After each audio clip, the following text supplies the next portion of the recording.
आज का हमारा विषय है कि बोधिपथ प्रदीप जो ग्रंथ है उस पर आज हम बात करने वाले हैं। और बोधिपथ प्रदीप ग्रंथ जो है उसकी रचना आचार्य दीपंकर आतिश ने की है, जो कि नालंदा विश्वविद्यालय के एक महान साधक गुरु भी माने जाते हैं। सबसे पहले हम उनकी जो जीवनावली है उनकी ओर थोड़ा सा प्रकाश डालने की कोशिश करेंगे। तो आचार्य दीपंकर आतिश जो है वो बंगाल में उनका जन्म हुआ, बांग्लादेश में।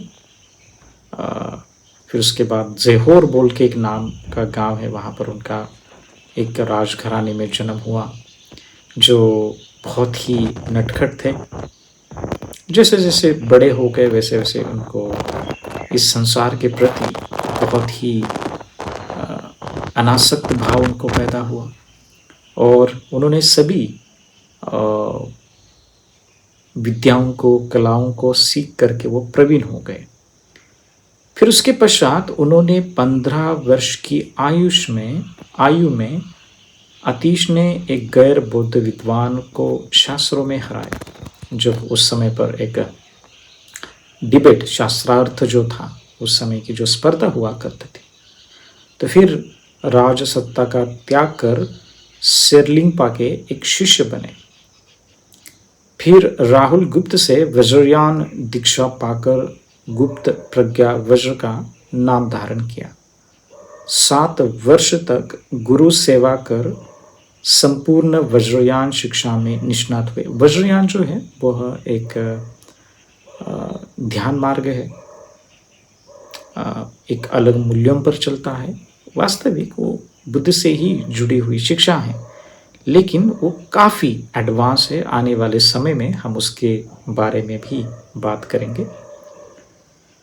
फिर 21 वर्ष की आयु से 29 वर्ष की आयु के बीच 4 तंत्र वर्ग के अभिषेक लिए।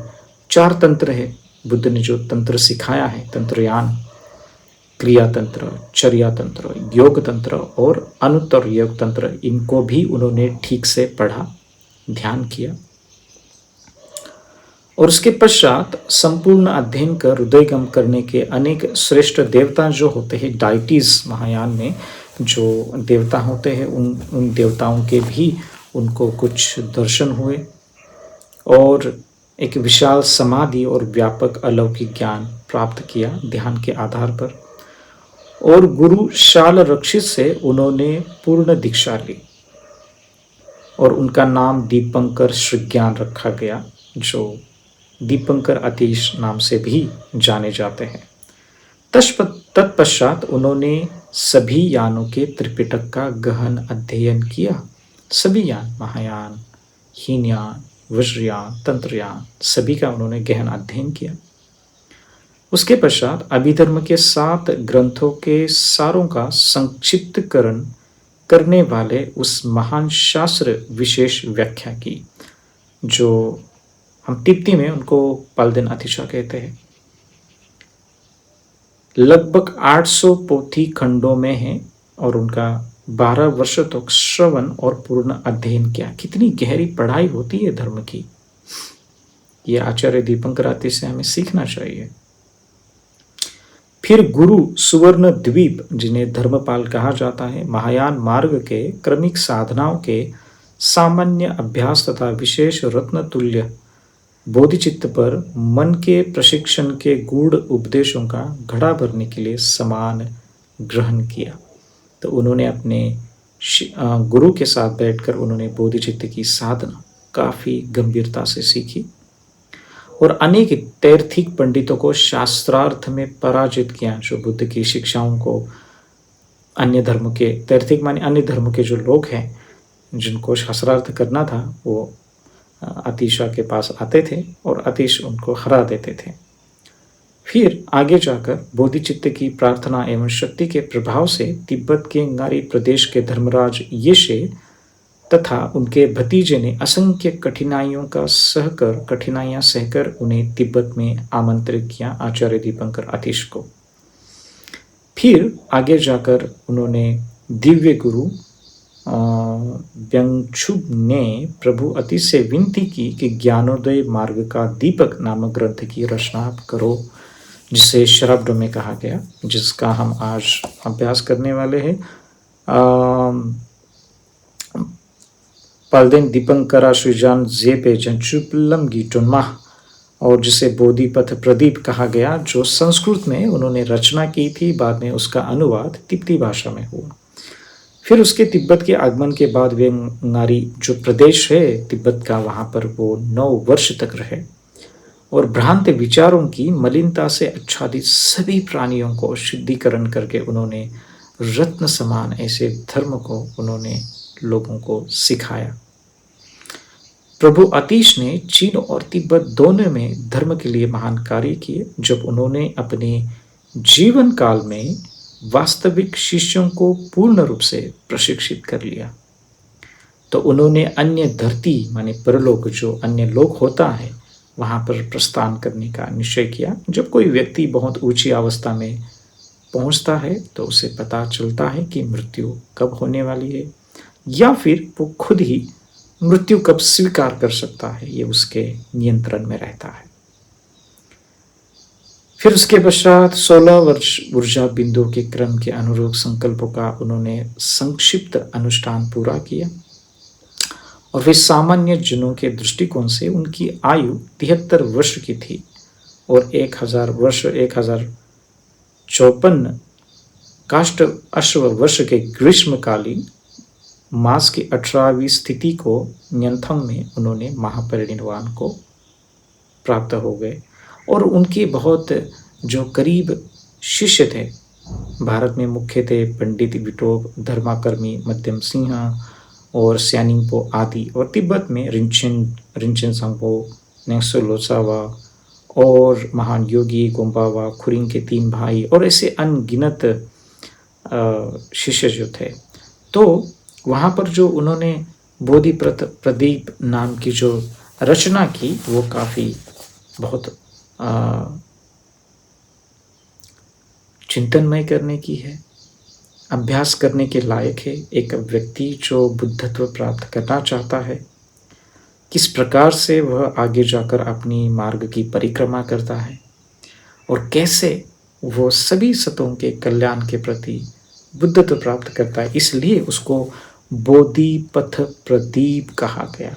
बुद्धत्व का जो पथ है उसके लिए प्रदीप चाहिए, माने कोई तो दीप चाहिए, तो इसलिए उसको तिब्बती में शराब्दों में भी कहा गया। तो यहाँ हम शुरुआत करेंगे। जो सबसे पहले जब भी हम किसी तिब्बती ग्रंथ को पढ़ते हैं तो सबसे पहले वो किस मूल भाषा से उसकी उत्पत्ति हुई है उसको पहला जिक्र किया जाता है। ऐसा नहीं है कि कोई भी ग्रंथ लिया है, मूल सूत्र जो लिए है और उसको कहीं से भी शुरू किया, ऐसा नहीं होता है। तो ग्यार के दू माने भारतीय भाषा में, जो पुरातन भारतीय भाषा थी संस्कृत भाषा, तो उसमें बोधिपथ प्रदीप नमा भे केतु और तिब्बती में झंझुब्लम की टुनमाश्य जावा और इसे बोधिपथ प्रदीप कहा गया। तो शुरुआत कैसे करते हैं? झंझुस सेंपा जेंपल शंग्युपाला छत्सालो, और ये जो आचार्य मंजुश्री हैं उनको मैं नमन करता हूँ। आचार्य दीपंकर आतिश कहते हैं, दुसुन क्या वा थमचे दांग दी छो दांग गेदुन्नम लगोबा छेंबो छाते लोमा झंपो झंझु विकी कुल गिरपे झंझुब्लम गिटुनमा रक्तु सवर्षा। और इस प्रकार से त्रिकाल के समस्त बुद्ध जो हैं और उनके धर्म और संघ जो है, महान आदर के साथ मैं वंदना करता हूँ। और उनके जो भद्र शिष्य हैं, जो बहुत गहरी साधना करने वाले हैं, उन्होंने जो प्रार्थना की थी कि आप गुरुजी बोधिपथ प्रदीप आप हमें कुछ शिक्षा दीजिए, तो उनका मैं यहाँ पर बोल रहा हूँ, उनको ठीक से समझ रहा हूँ, उनको ठीक से मैं स्पष्ट कर रहा हूँ, ऐसे आचार्य दीपंकर आतिश कहते हैं। तो सबसे पहले केबुसुन की चिरत्यंपा 3 पुरुष का सामान्य निर्देश है। माने जो 3 पुरुष जो होते हैं, कौन से 3 पुरुष होते हैं? अभी ऊपर तिब्बती में है 충분히 띵단 추기르베 깨부숨도 शेप्रजा तेतात्सिनी रबसिलवा सोसो यवा दिवर्जा। अर्थात पुरुषों को 3 प्रकार का जानना चाहिए। पुरुष का अर्थ स्त्री और पुरुष से नहीं है। पुरुष का अर्थ है पुद्गल, व्यक्ति। पुरुष का अर्थ स्त्री और पुरुष में से नहीं समझना चाहिए। तो स्त्रियों को ठीक से समझना चाहिए कि यहाँ पर किसी लिंग की बात नहीं हो रही है, बजाय कि एक व्यक्ति, एक पुद्गल की बात हो रही है, एक प्राणी की बात हो रही है। पुरुषों को 3 प्रकार का जानना चाहिए, अधम, मध्यम और उत्तम। जैसे हम कहते हैं ना कि बिगिनर, इंटरमीडिएट और एक्सपर्ट, इस तरीके से उनके अति स्पष्ट लक्षणों को प्रत्येक के भेदों सहित लिखा जा रहा है। और मैं यहाँ पर ठीक से लिखूंगा, ऐसे आचार्य दीपंकरातीश कह रहे हैं। क्या कह रहे हैं कि जो किसी भी प्रकार के उपाय से केवल अपने लिए ही सांसारिक सुख मात्र की अभिलाषा करता है, उसको अधम पुरुष समझना चाहिए। कि ऐसा व्यक्ति कि जो स्वयं के मुक्ति के लिए प्रयास करता है, जो यह कहता है कि ये केवल संसार अनित्य है, दुख है, अनात्म है, मुझे अपने दुखों से खुद मुक्ति प्राप्त करनी है। और आम भाषा में कहे कि ऐसा व्यक्ति की जो अरहत को प्राप्त करना चाहता है, तो अधम पुरुष है, माने बिगिनर है। तो इस प्रकार से उसको अधम पुरुष समझना चाहिए। उसके बाद क्या है, मध्यम किसे कहते हैं कि जो भव सुख से परान्मुख हो, पाप कर्म से विरत रहते हुए अपने लिए ही निर्वाण मात्र की अभिलाषा करता है, वह मध्यम पुरुष है। तो ये अधम और मध्यम देखा जाए तो दोनों भी एक ही तरह है, क्योंकि उनका उद्देश्य जो है वो देखा जाए तो समान ही है। वो दोनों भी अपने स्वयं के दुखी के लिए प्रयास कर रहे हैं, शमत और विपश्यना का अभ्यास कर रहे हैं, अरहत्व के लिए प्रयास कर रहे हैं। उत्तम पुरुष किसे कहते हैं कि जो स्व संतानगत दुखों के समान, जो दूसरों के समस्त दुखों का सर्वथा नाश करना चाहता हो, वही उत्तम पुरुष है। अब ये बोधिसत्व की बात कर रहे हैं आचार्य दीपंकरातीश, कि वह व्यक्ति जो स्व संतानगत सभी प्राणियों के जो दुख है वो मेरे हैं, वो खुद मानता है कि यह जो दुख है वो मेरे ही है, समस्त सतों के जो दुख है वो मेरे हैं, अतः मुझे उन दुखों को सर्वतः नाश करना है। इसलिए वो प्रयास करता है, क्लेश और ज्ञेयावरण दोनों को निरस्त करने का प्रयास करता है। इसलिए वह उत्तम पुरुष है जो बोधिसत्व कहलाता है, क्योंकि बोधिसत्व हमेशा यही सोचता है कि मैं सभी सतों के कल्याण के लिए बुद्धत्व प्राप्त करूं। वह कभी ये नहीं सोचता है कि मैं स्वयं के लिए मुक्ति प्राप्त करूं। तो बुद्धत्व और अरहत्व में बहुत बड़ा अंतर है। चाहे तो आप वीडियो देख सकते हो, जो मेरी पहले से ही वीडियो लिस्ट में है। आगे क्या कहते हैं, श्रेष्ठ बोधि की प्राप्ति के अभिलाषी उन श्रेष्ठ प्राणियों के लिए गुरु निर्दिष्ट सदुपयोगों का निरूपण करूंगा। और मैं आगे जाकर बताऊंगा।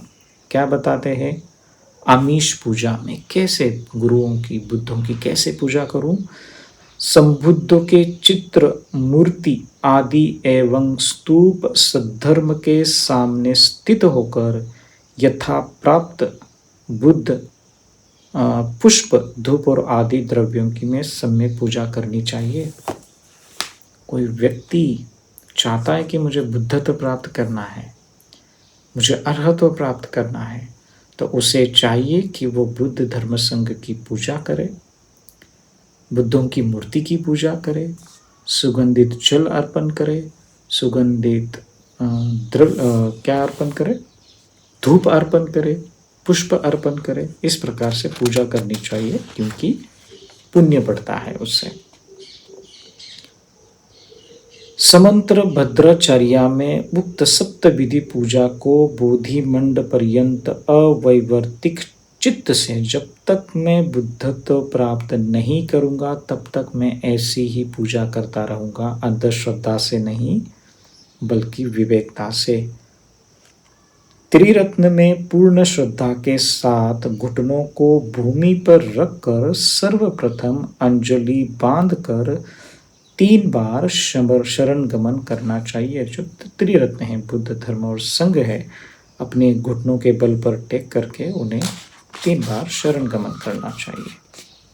इसके बाद सभी प्राणियों में मैत्री चित्तपूर्वक 3 दुर्गतियों में जन्मादि, संक्रांति, मरणादि से। तो क्या होता है कि बोधिचित्तोत्पाद कैसे होता है कि इसके बाद सभी जो प्राणी हैं चित्तपूर्वक 3 गतियां हैं, 3 नरक लोक है, मनुष्य लोक है, अमनुष्य लोक हैं, इनमें ला मी लामाइन ऐसा कहा जाता है।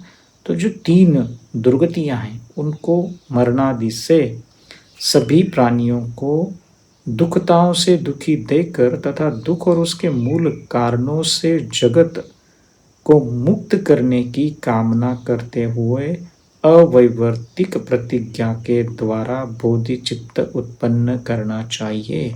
तो इस तरीके से बोधिचित्त का उत्पाद हो।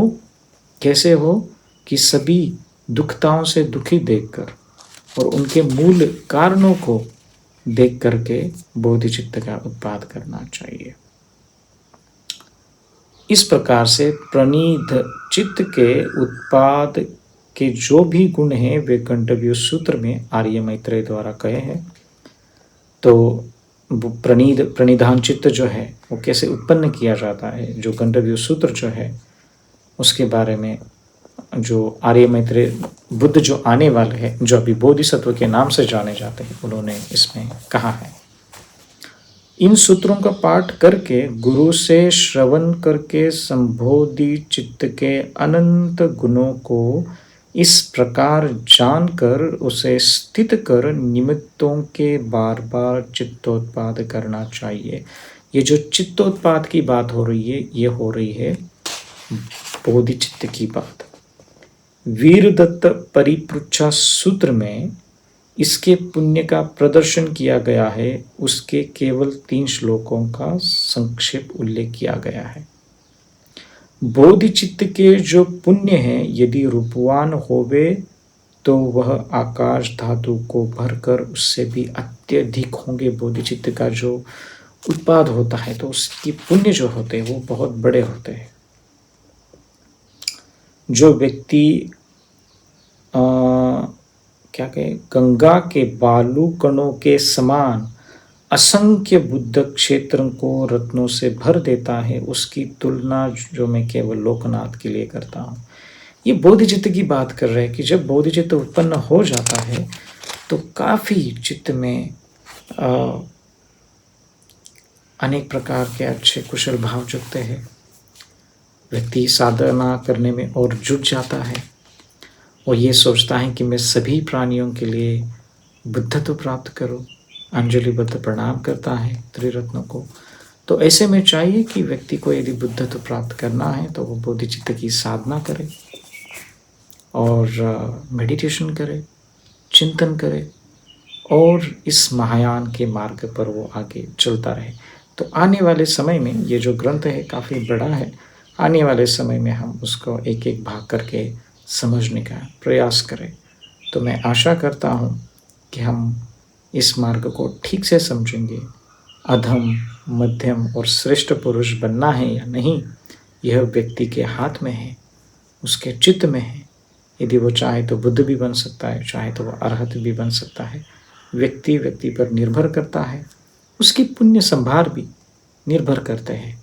तो हम बोधिचित्त का अभ्यास करते रहे, मेडिटेशन करते रहे और मेडिटेशन भी सभी सतों के कल्याण के लिए करते रहे।